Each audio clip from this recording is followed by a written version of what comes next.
नमस्ते,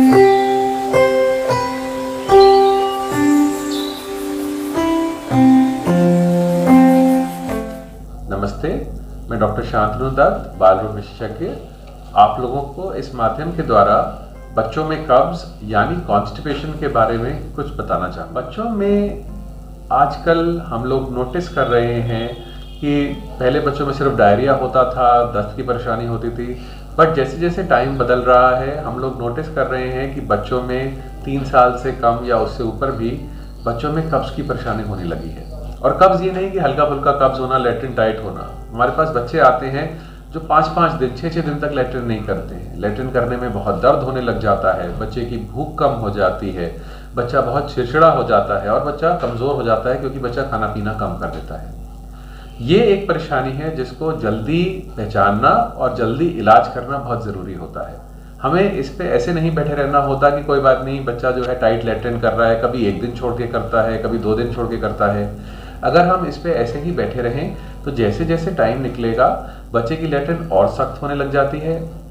कभी कभार इतनी सख्त हो जाती है कि लैट्रिन में खून भी निकलने लग जाता है और बच्चा जो है 6-6 दिन में लैट्रिन करने लग जाता है और भूख बिल्कुल खत्म हो जाती है। ये नॉर्मल होता है, इसमें कोई अलग से कोई बीमारी या कीटाणु की वजह से नहीं होता। इसको हम फंक्शनल कॉन्स्टिपेशन कहते हैं। फंक्शनल कॉन्स्टिपेशन ऐसा नहीं है कि आंतों में कोई प्रॉब्लम हुई है, ये एक प्रॉब्लम है जो हमारी तरीकों की वजह से होती है। इसमें होता क्या है कि जैसे आजकल बच्चे हैं, मान लो 2 साल के हैं या 1.5 साल के हैं, मोबाइल देख रहे हैं, टीवी देख रहे हैं, पेट में प्रेशर लगा है कि बच्चे को जो है मल पास करने वाला है, लेकिन बच्चा जो है क्योंकि किसी और चीज़ में उसका ध्यान होता है तो वो टाइम निकल जाता है और फिर जो है उस दिन बच्चे ने लैट्रिन नहीं करी, अगले दिन भी ऐसे होते होते नहीं निकल गया और बच्चे ने लैट्रिन नहीं करी। तो क्या होता है कि जो लैट्रिन पड़ी हुई है, मल जो पड़ा हुआ है रेक्टम में, वो हल्के हल्के उसका सारा पानी जो है वो आते सोखती रहती है और लैट्रिन जो है सख्त गांठें बनती रहती है। और साथ साथ जो है जो पुराना मल है जो आंतों से आ रहा होता है वो उसी जगह आंतों में नीचे की तरफ इकट्ठा होता रहता है, जिसकी वजह से आंतों का जो साइज है, नीचे रेक्टम का साइज वो बढ़ता जाता है। और 1 बार 2 बार ऐसे हो तो कोई बात नहीं है, लेकिन अगर ये रेगुलर बन जाए तो जो रेक्टम का साइज है वो परमानेंटली फैल जाता है और इस वजह से क्या होता है कि बच्चे को 2 दिन, 3 दिन, इवन 4 दिन तक जो है प्रेशर ही नहीं लगता, उसको लैट्रिन पास करने का मन ही नहीं करता। और जब वो 5वें दिन लैट्रिन करता भी है तो क्योंकि लैट्रिन इतनी सख्त होती है और इतनी बड़ी होती है कि उसे पास करने में बहुत दर्द होता है और दिक्कत होती है, तो वो लैट्रिन करने से बचने लग जाता है और ये प्रॉब्लम जो है एक खराब साइकिल की तरह अपने आप जो है बढ़ती जाती है। इसमें हमें करना क्या चाहिए? हमें 3 चीज़ों का ध्यान रखना चाहिए।